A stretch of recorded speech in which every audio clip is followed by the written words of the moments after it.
میلاد منانا کہاں لکھا ہے؟ میلاد کے معنی پیدائش، جنم، برتھ۔ آپ کے ہاں بچہ پیدا ہوتا ہے، اس کو برتھ سرٹیفکیٹ دیتے ہیں آپ۔ عربی میں برتھ سرٹیفکیٹ آج بھی تمام عرب ملکوں میں چلے جاؤ، اس کے اوپر لکھا ہوتا ہے شہادہ میلاد۔ تو میلاد کے معنی کیا ہوئے؟ اونچی۔ اچھا اب سمجھدار لوگوں یہ بتاؤ، میلاد مخلوق کا ہوتا ہے یا خالق کا؟ خالق پیدا کرنے والا اللہ، مخلوق جو پیدا ہوئے، تو میلاد کس کا ہوتا ہے؟ تو میلاد پوچھنا چاہتے ہو، مخلوق تو پیدا ہی ہوئی ہے، پھر بھی پوچھنا چاہتے ہو میلاد منانا کہاں لکھا ہے؟ خالق پیدا نہیں ہوتا، مخلوق پیدا ہوتی ہے۔ تو میلاد منانے والے یہی بتاتے ہیں ہم نبی کو مخلوق مانتے ہیں، اسی لیے میلاد مناتے ہیں۔ اگر ان کو خالق مانتے یا اس کا شریک مانتے یا اس کا جز یا مثل مانتے تو کبھی میلاد نہ مناتے۔ تو اچھا آپ کہتے ہیں میلاد کہاں لکھا ہے؟ اے انسان، تیرا میلاد قرآن میں لکھا ہے۔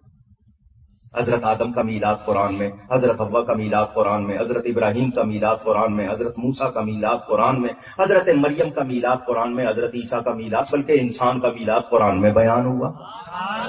اگر عربی آتی ہے تو لفظ ولدہ کے معنی بتاؤ۔ میں ابھی آیت پڑھ دیتا ہوں قرآن کی، جس نے یہ سوال کیا اس کو اگر عربی آتی ہے تو ولدہ کے معنی بتائے۔ نہیں معلوم؟ ولد لکھتے ہو نا، میں ولد فلاں، میں ولد فلاں بیٹا ہوں، اس کا ولدہ کے معنی پیدا ہونا۔ قرآن کی آیت سورہ مریم، اللہ فرماتا ہے وَسَلَامٌ عَلَيْهِ يَوْمَ وُلِدَ۔ یوم دن کو کہتے ہیں، ولدہ پیدائش کے دن۔ اللہ فرماتا ہے سلام ہو اس پر جس دن پیدا ہوا۔ نبی کا ذکر ہے، حضرت یحییٰ حضرت عیسیٰ کا ذکر ہے۔ اللہ فرما رہا ہے نبی کے یوم پیدائش پر سلام ہو۔ اللہ سلام بھیجے اور تم پوچھو کہاں لکھا ہے؟ پڑھو تو صحیح قرآن کو۔ اللہ فرما رہا ہے نبی کے یوم پیدائش پر کیا ہو؟ اونچی۔ وہ خاص دن ہے تبھی اللہ نے سلام بھیجا ہے نا۔ ثبوت قرآن سے ملا یا نہیں ملا؟ نبی علیہ السلام خود ایک دن اپنے کاشانہ اقدس سے مبارک گھر سے باہر تشریف لائے۔ عبداللہ بن عباس کہتے ہیں کہ صحابہ بیٹھے ہوئے تھے اور نبی علیہ السلام اس طریقے سے صحابہ کے سامنے آئے کہ حضور صحابہ کی باتیں سن رہے تھے، صحابہ حضور کو دیکھ نہیں رہے تھے۔ تو یتذاکرون، آپس میں صحابہ مذاکرہ کر رہے تھے، گفتگو کر رہے تھے آپس میں۔ ایک صحابی کہنے لگے ان اللہ اتخذ ابراہیم خلیلا، کہ جناب ابراہیم کو اللہ نے خلیل بنایا۔ وقال آخر، دوسرے کہنے لگے کہ موسیٰ کلم اللہ تکلیما، کہ موسیٰ وہ ہیں کہ جن سے اللہ نے گفتگو فرمائی۔ تیسرے کہنے لگے کہ عیسیٰ کلمۃ اللہ و روح، کہ عیسیٰ اللہ کا کلمہ ہے اور اللہ رب العالمین نے آپ کو بغیر باپ کے پیدا فرمایا۔ تیسرے کہنے لگے آدم اصطفیٰ اللہ، کہ آدم وہ ہیں جن کو اللہ رب العالمین نے چن لیا۔ تو فخرج علیہم رسول اللہ، جب صحابہ آپس کی گفتگو مکمل کر چکے تو حضور ان کے سامنے آ گئے صلی اللہ علیہ وسلم۔ وقال قد سمعت کلامکم وعجبکم، حضور نے فرمایا میں نے تمہاری گفتگو بھی سنی ہے اور تمہارا تعجب کرنا بھی سنا ہے کہ فلاں نبی کو اللہ نے یہ شان فرمایا۔ ابراہیم خلیل، ان ابراہیم خلیل اللہ وهو كذلك، وموسیٰ نجی اللہ وهو كذلك، وعیسیٰ کلمۃ روح وهو كذلك، وآدم اصطفیٰ اللہ وهو كذلك۔ فرمایا بالکل اس بات میں کوئی شک نہیں کہ ابراہیم خلیل اللہ ہے، موسیٰ کلیم اللہ ہے، نجی اللہ ہے، اور عیسیٰ اللہ کا کلمہ بھی ہے اور روح بھی ہے، اور جناب آدم کو اللہ نے چن لیا۔ حضور نے فرمایا اس میں کوئی شک نہیں، الا وانا حبیب اللہ۔ لوگ کہتے ہیں جی میلاد کہاں لکھا؟ میں نے کہا حضور نے میلاد سارے نبیوں کا تذکرہ سننے کے بعد پھر حضور نے اپنی شان خود بیان فرمائی ہے۔ وہ تو کوئی جانور بھی خوش ہوئے۔ میں تو حیران ہوتا ہوں کہ لوگ میلاد شریف کے مہینے میں آ کر لوگوں کو دلیلیں مانگتے ہیں۔ میں نے کہا بے وقوف، حضور کی تشریف آوری پر تو جانور بھی خوش ہو گئے، درندے بھی خوش ہو گئے، پرندے بھی خوش ہو گئے، دریا بھی خوش ہو گئے، آگ بھی خوشی میں آ کر اس نے پانی کی شکل اختیار کر، ٹھنڈی ہو گئی نا، پانی کا کام ہے ٹھنڈا ہونا۔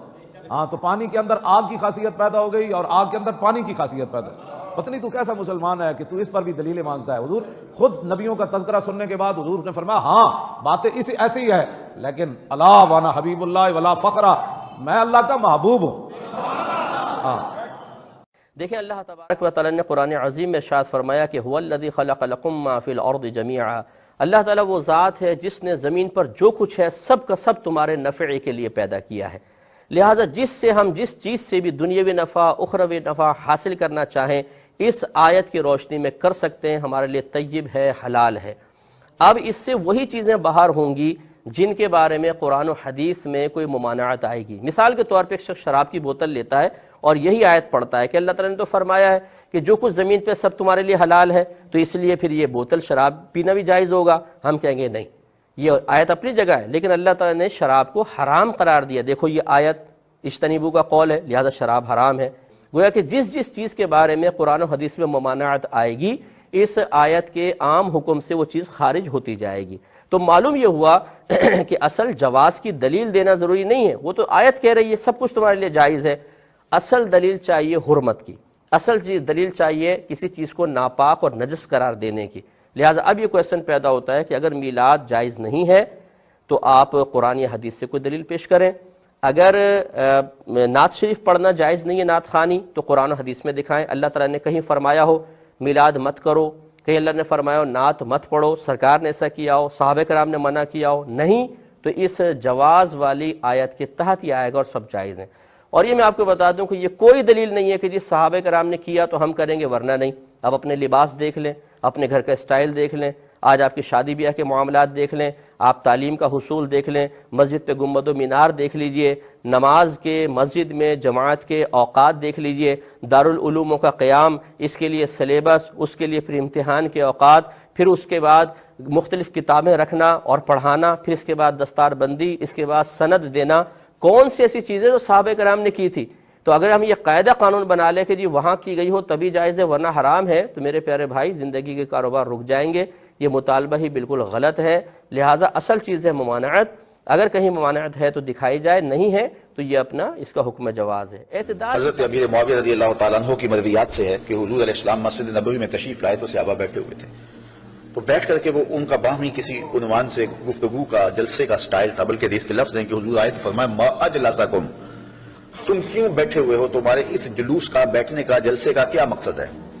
تو صحابہ نے جو جواب دیا وہ سننے کے قابل ہے۔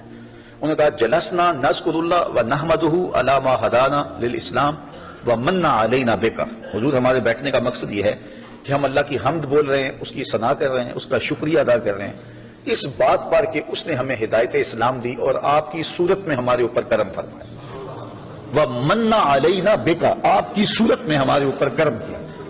اور اگر اس کو حضرت حسان بن ثابت کے لہجے میں دیکھنا چاہو تو ان کے لفظ صریح لفظ یہ ہیں مَنَّ عَلَيْنَا رَبُّنَا أَن بَعَثَ فِينَا مُحَمَّدًا صلی اللہ علیہ وسلم، ہمارے رب نے ہمارے اوپر احسان کیا ہے کہ محمد عربی عطا کر دیا۔ اور اگر اس کا اردو میں منظوم ترجمہ چاہو تو یہی ترجمہ ہوگا فضل رب العلا، اور کیا چاہیے، مل گئے مصطفیٰ، اور کیا چاہیے، من علینا ربنا ام بعث فینا محمدا۔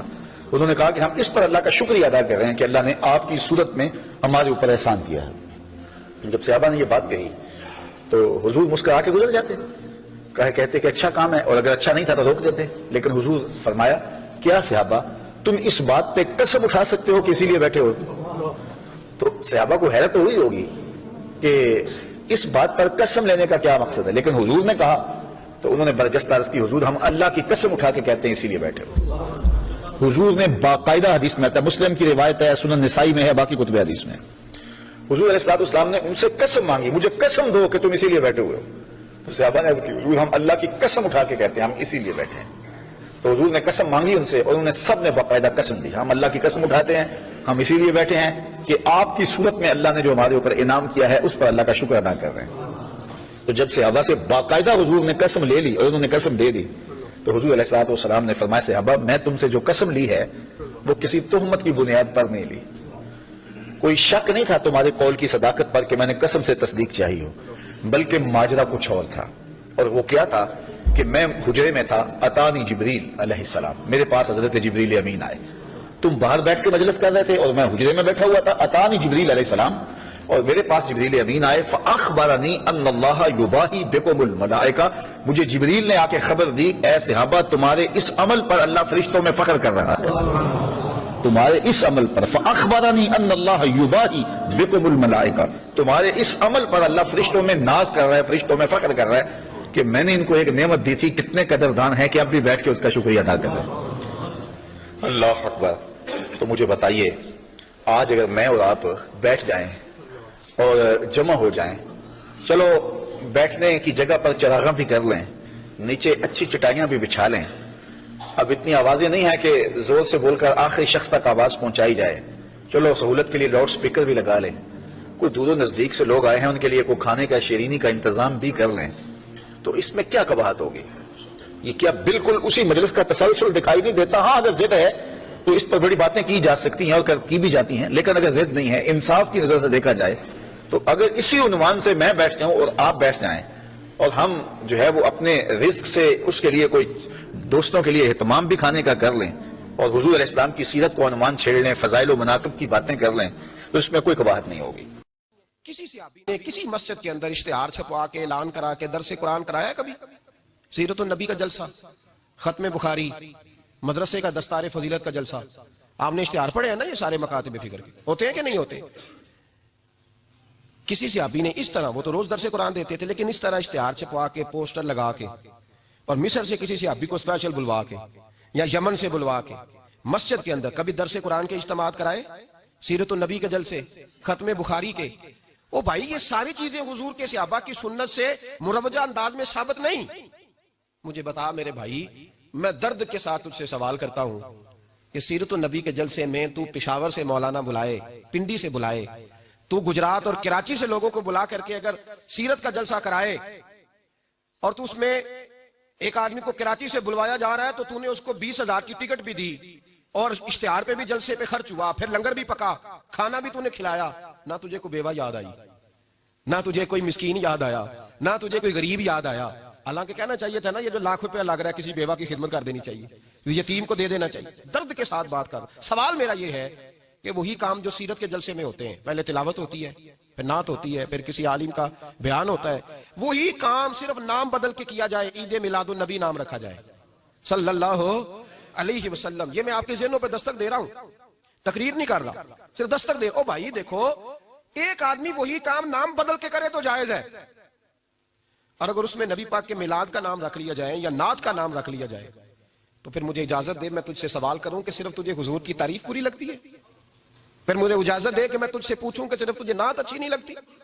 پھر مجھے اجازت دے کہ میں تجھ سے پوچھوں کہ تجھے صرف رسول اللہ کے قصیدے اچھے نہیں لگتے؟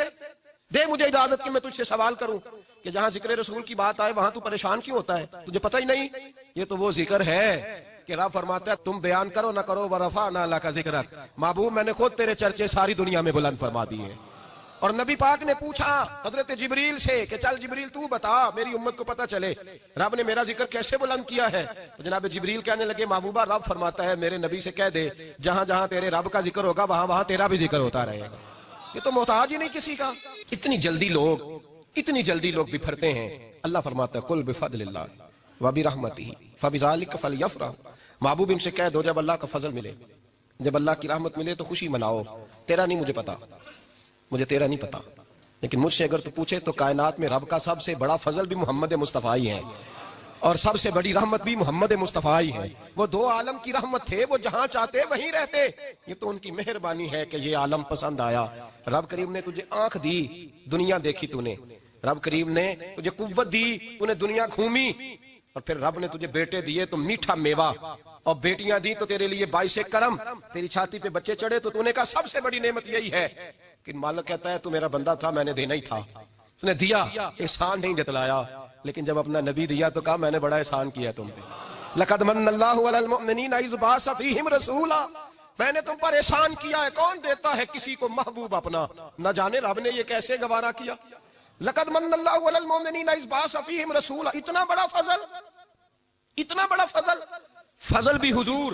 اور جب بات رحمت کی آئی تو فرمایا مومنوں صرف تمہیں ہی نہیں، عیسائیوں، یہودیوں، سکھوں، دنیا میں جتنی مخلوق ہے، حتیٰ کہ جانور بھی، حتیٰ کہ چونٹیاں، نباتات، جمادات، ہر چیز، یا اللہ تو نے کیا دیا؟ فرمایا وما ارسلناک الا رحمتا للعالمین، میں جس کا رب ہوں ان سب کے لیے میں نے اپنے نبی کو رحمت بنا کے بھیج دیا ہے۔ نہ میں وابی، نہ میں بابی، میں ہوں مسلم علمی کتابیں۔ آپ ان چیزوں سے باہر نکلیں، سنی شیعہ کی تفریق سے بالاتر ہو کر آپ کتاب و سنت کے دلائل کو دیکھیں۔ اس کا ایک طریقہ صحیح مسلم میں ہے، آپ علیہ السلام سوموار کا روزہ رکھتے تھے، پوچھا گیا آپ پیر کا روزہ کیوں رکھتے ہیں؟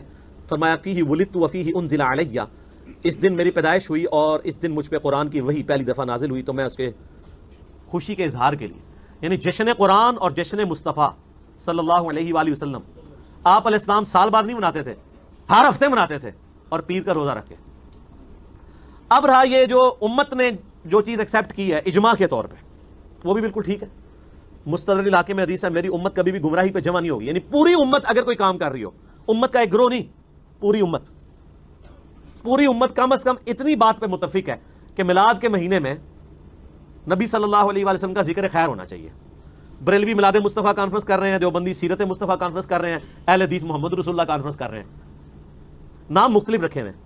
شیعہ بھی میلاد مصطفیٰ کانفرنس کر رہے ہیں، کوئی 17 ربیع الاول کو کر رہا ہے، کوئی 12 کو کر رہا ہے، کوئی 9 کو کر رہا ہے، کوئی پورا مہینہ کر رہا ہے۔ لیکن امت نے اس پہ اتفاق کر لیا کہ میلاد کے مہینے میں میلاد ڈسکس ہونا چاہیے، نبی علیہ السلام کی مبارک زندگی۔ تو یہ اجماع امت ہے۔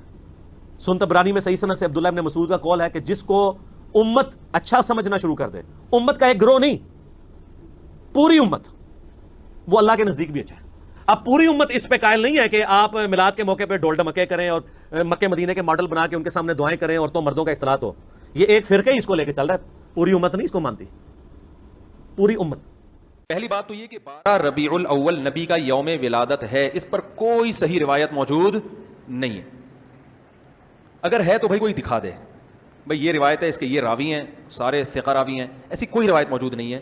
اور اس کی وجہ یہی ہے کہ اللہ تعالیٰ نے اپنے نبی کی ولادت کے دن کو امت سے چھپا لیا ہے تاکہ اس میں خرافات، کیونکہ پچھلی امتوں نے کیا نا اپنے انبیاء کی ولادتوں کے دن کے ساتھ۔ لیکن اگر فرض کر لیں، لوگ بحث کرتے ہیں نہیں جی فلاں نے لکھا ہے تو فلاں نے لکھا ہے، چلو مان لیا کہ 12 ربیع الاول نبی کا یوم ولادت ہے، تو ہمیں رسول اللہ صلی اللہ علیہ وسلم کی سیرت میں یوم ولادت پہ کیا کرنا ملتا ہے؟ احادیث صحیحہ سے صحیح حدیث ہے کہ نبی صلی اللہ علیہ وسلم پیر کے دن کا روزہ رکھتے تھے۔ صحابہ نے پوچھا کیوں؟ آپ نے فرمایا یہ میرا یوم ولادت، پیر کو آپ پیدا ہوئے۔ اب دیکھو پیر کو نبی نے روزہ رکھ کے یہ بتا دیا کہ اس میں عید کا تصور نہیں ہے، کیونکہ عید اور روزہ جمع نہیں ہو سکتے۔ اب اس کو سیلیبریٹ نہیں کیا جا سکتا، جس دن روزہ ہو جائے گا نا اب وہ سیلیبریٹ کرنا اس کو ممکن ہے ہی نہیں، اس میں جشن کا تصور ہی ختم ہو گیا۔ رسول اللہ صلی اللہ علیہ وسلم نے اپنی زندگی کے اندر آپ کی بعثت جب 40 سال کے ہوئے تو آپ کو نبی بنایا گیا، 23 سال تک تو آپ صلی اللہ علیہ وسلم کی زندگی میں بھی یہ دن آیا۔ یہی سیدنا ابو بکر صدیق رضی اللہ تعالیٰ عنہ کی زندگی میں 2 مرتبہ آیا، آپ صلی اللہ علیہ وسلم کی وفات کے بعد۔ رسول اللہ صلی اللہ علیہ وسلم کے یہ صحابی عمر رضی اللہ تعالیٰ عنہ کی دور خلافت میں یہ دن 10 مرتبہ آیا، سیدنا عثمان کی خلافت میں 12 مرتبہ آیا، اور سیدنا علی کی خلافت میں 4 مرتبہ آیا۔ کسی صحابی نے اس انداز سے یہ دن منایا؟ کسی ایک حدیث میں۔ اور پھر اس بات کو سمجھنا چاہیے کہ رسول اللہ صلی اللہ علیہ وسلم کی ولادت با سعادت 9 ربیع الاول کو ہوئی۔ اگر آپ کسی کتاب کا مطالعہ کر چکے ہیں تو بہت اچھا، نہیں کی تو کرنی چاہیے کہ وہ سال جس سال میں رسول اللہ صلی اللہ علیہ وسلم پیدا ہوئے، اگر حساب و کتاب نکالا جائے تو پیر کا دن یا تو 2 ربیع الاول کو آتا ہے، یا 9 ربیع الاول کو آتا ہے، یا 16 ربیع الاول کو آتا ہے، یا 23 ربیع الاول کو آتا ہے، 12 کو تو پیر کا دن آتا ہی نہیں ہے۔ اور رسول اللہ صلی اللہ علیہ وسلم پیر کے دن روزہ رکھا کرتے تھے، اور فرمایا میں اس دن اللہ نے مجھے مبعوث کیا اور اسی دن اللہ تعالیٰ نے مجھے دنیا میں بھیجا۔ آپ تو شکر کے لیے اللہ کی رضا حاصل کرتے ہیں، آپ تو یہ طبلے اور اس طرح کی چیزوں کو توڑنے آئے، منع کرنے آئے۔ خوشی کا موقع آپ نے سنا، کان اذا اتاه امر يسر به خر ساجدا للہ، آپ کو جب خوشی ملتی تو آپ اللہ کے سامنے سجدہ ریز ہوتے۔ نہ اس طرح فضول خرچی کرنے کا حکم دیا، نہ اس طرح کیا، نہ کسی صحابی نے کیا۔ دیکھیں رسول اللہ صلی اللہ علیہ وسلم نے نہ پہلے 40 سال اپنی سالگرہ منائی، نہ بعد کے 23 سال منائی۔ نہ پہلے 40 سال منگے جب نبی نہیں تھے، نہ بعد کے 23 سال جب نبی بنے تب بھی نہیں منائے۔ ہاں ایک شکرانے کے طور پر چونکہ آپ پیدا ہوئے تھے، آپ ایک کام کرتے تھے جو کہ کوئی کرنا چاہے تو کرے۔ نبی اکرم صلی اللہ علیہ وسلم فرماتے ہیں میں پیر اور جمعرات کو روزہ رکھتا ہوں، اس لیے کہ پیر کو میں پیدا ہوا تھا، اور پیر کے دن نام اعمال پیش کیے جاتے ہیں اور جمعرات کو نام اعمال پیش کیے جاتے ہیں۔ مطلب پیر اور جمعرات کو نام اعمال پیش کیے جاتے ہیں، حدیث ہم نے دیکھی نا، پیر رکھنے والوں کے نام اعمال قبول نہیں ہوتے۔ قاسم فرماتے ہیں میں پیر کا روزہ رکھتا ہوں کیونکہ پیر کو نام اعمال پہنچتی ہے اور میں اس دن پیدا ہوا۔ تو کوئی بول سکتا نبی نے تو پیدائش کے دن منائی، ہاں تو آپ نے روزہ رکھا اور ایک دن نہیں رکھا، پورے سال پیر کا روزہ رکھا۔ اگر کوئی بولے بھی تو پورے سال رکھا، ایک دن نہیں رکھا، ٹھیک۔ اچھا تو نبی اکرم صلی اللہ علیہ وسلم نے کبھی نہیں منایا، آپ کی زندگی ختم ہوئی، اس کے بعد دنیا سے آپ چلے گئے۔ اس کے بعد ابو بکر صدیق کتنا محبت کرتے تھے رسول اللہ صلی اللہ علیہ وسلم سے، کتنا کرتے تھے. ایک تو دوست، سب سے عزیز جگری دوست، دوسرا داماد، بیٹی دیے گئے. ان کی حکومت 2 سال چلی خلافت. 2 سال میں کبھی مولد منائے انہوں نے. صدیق سے بڑھ کر سچا نہیں ہے دنیا میں کوئی. ان کا مقام ہی ابو بکر صدیق رضی اللہ عنہ کا کہ خیر البشر بعد الانبیاء والمرسلین، سب سے خیر، سب سے اچھا انسان نبیوں کے بعد، سب سے اچھا نبیوں کے بعد یا اخیرہ امت ہے. خیر البشر بعد الانبیاء والمرسلین، نبی اور رسولوں کے بعد سب سے افضل انسان دنیا کا ابو بکر صدیق رضی اللہ عنہ. منائی 2 سال میں؟ نہیں منائی، کہیں بھی نہیں منائی. نہیں بہت مصروف تھے، ذرا شروعات کا دور تھا، مسلمہ بھی اٹھا رہا تھا، جھوٹے نبی اڑ گئے تھے، زکات کا مسئلہ اڑ گیا تھا. ٹھیک، آگے بڑھ. میں نہیں سمجھتا ایک صحابی کو نبی سے محبت اور کوئی چیز محبت کی علامت اور وہ نہ کرے، وہ تو جان دے دیں گا محبت، تو ٹھیک مان لیں. دوسرے خلیفہ عمر بن خطاب رضی اللہ عنہ کتنے دن خلیفہ رہے؟ 10 سال. 10 سال میں عمر بن خطاب رضی اللہ عنہ نے، جو کہ سسر بھی ہے، رشتے میں سسر بھی ہے اور بہت جان نثار ساتھیوں میں سے آپ کے، جب سے ایمان اللہ تب سے لے کر کبھی نبی کا ساتھ نہیں چھوڑا پوری زندگی. انہوں نے 10 سال میں کتنی بار، ان کی تو حکومت بڑی سٹیبل تھی ماشاءاللہ. منافقین کی بولتی بند، مجوسی اور کافروں کا تو انہوں نے سب سمجھے بولتی بند کر دی تھی. سٹیبل حکومت تھی، اتنی سٹیبل کسی کو انتہا نہیں. ان کے دور میں انہوں نے کتنی بار منایا اپنے نبی، اپنے محبوب دوست اور اپنے داماد کا؟ ایک بار میں. عثمان ابن عفان، 2 بیٹیاں اللہ کے رسول نے ان کو بیائی، ایک کی بیائی انتقال ہوا، دوسری بیائی، اور پھر کہا عثمان تیسری بھی ہوتی تو میں تجھے دے دیتا. ایسی شخص ذو النورین لقب ہے، 2 نور سے شادی کرنے والا، 2 نور تھے ان کے پاس، 2 بیٹیوں شادی کی، ٹھیک، جنتی ہے. انہوں نے اپنے سسر کے لیے، اپنے نبی کے لیے، اپنے سسر کے لیے اور اپنے ساتھی کے لیے کیا عمل کیا؟ ان کی حکومت 12 سال چلی ماشاءاللہ. ایکسپانشن نہیں منا. اس کے بعد علی بن ابی طالب 4.5 سال. بھائی ہے رشتے میں، کیا رشتہ ہے؟ بھائی ہے. تو انہوں نے اپنے رسول کے لیے، اپنے بھائی کے لیے، اپنے سسر کے لیے کیا کیا؟ کتنے بار منائی؟ کتنے بار فاطمہ نے کہا مناؤ میرے ابا کی سالگرہ ہے، کیا ہوا؟ منایا. چلو 30 سال کا وقفہ گزر گیا. آخری صحابی کی وفات 110 ہجری میں ہوئی، نبی کی وفات 11 میں ہوئی، 11 ہجری میں. تو آخری صحابی 100 سال اس کے بعد بھی کیے. 100 سال تک صحابہ کا زمانہ چلا. 100 سال میں ایک بھی صحابی نے اس کو منایا کیا؟ دیجیے دلیل. اگر یہ محبت رسول کی علامت ہے، نعوذ باللہ اگر آپ یہ بولیں گے محبت رسول کی علامت ہے صحابہ نے نہیں منایا، تو سب سے بڑے نبی سے محبت کرنے والوں کو الزام ڈالیں گے. سب سے بڑے، اتنی محبت کی کاٹا چبنا ہی پسند نہیں. 110 ہجری تک کسی نے نہیں منایا. میرے بھائی چلا گیا زمانہ سب سے بہترین، چلا گیا. چلو اماموں کا دور آیا. امام ابو حنیفہ نے مولد کی فضیلت پہ کتنے باب لکھے فقہ کی کتاب میں؟ امام شافعی نے مولد کی فضیلت پہ کتنے باب لکھے اپنی فقہ کے اندر، اور اس کے مسائل کتنے لکھے؟ اور امام احمد بن حنبل نے، امام مالک نے کتنے باب اور کتنی باتیں لکھی مولد کے تعلق سے اپنی فقہ، اپنی کتابوں میں یا اپنے ان کے فضائل کے اندر؟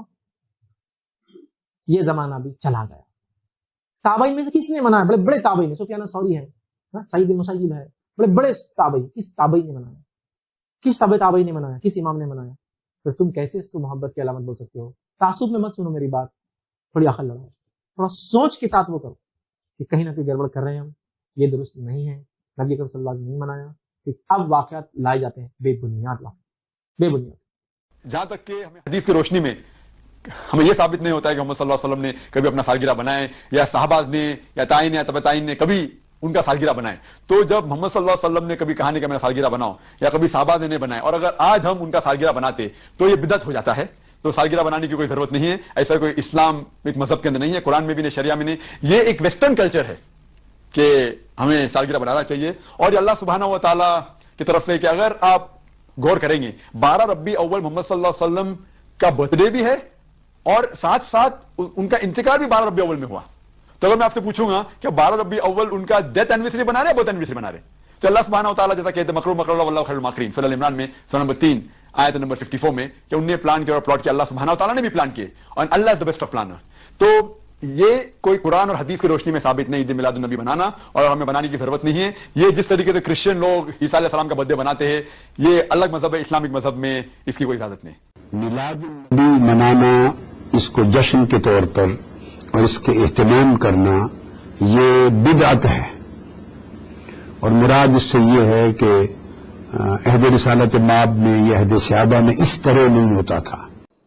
یہ حضرت عبداللہ ابن مسعود سے ہے رضی اللہ تعالی عنہ، یہ بھی مسلم شریف کی روایت. حضور فرماتے ما بعث اللہ من نبی فی امتہ قبلی الا کان لہ حواریون و اصحاب.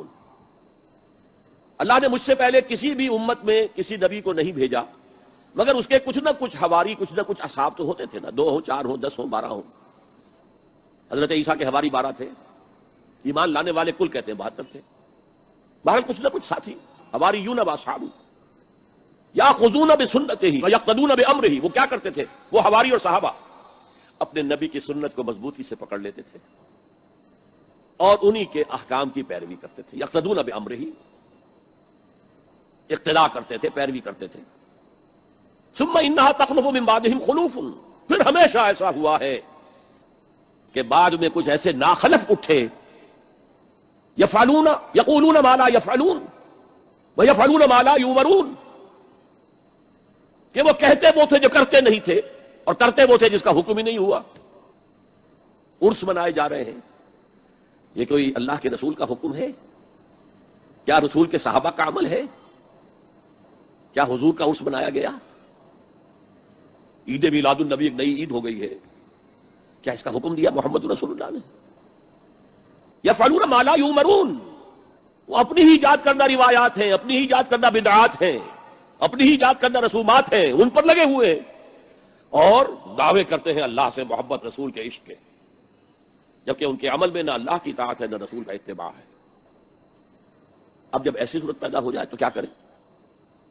فمن جاہدہم بیدہ فہو مومن، تو جو مسلمان بھی ان کے خلاف جہاد کرے گا اپنے ہاتھ سے، اپنی طاقت سے، وہ مومن ہوگا. ومن جاہدہ بلسانہ فہو مومن، اور جو ان کے خلاف جہاد کرے گا اپنی زبان سے، وہ بھی مومن ہوگا. وہی 3 درجے. ومن جاہدہم بقلبہ فہو مومن، دل سے نفرت رکھ کر جو جہاد کرے گا بالقلب وہ بھی مومن ہوگا. فما وراء ذلک من الایمان حبۃ خردل، اس کے بعد تو ایمان رائی کے دانے کے برابر بھی نہیں ہے.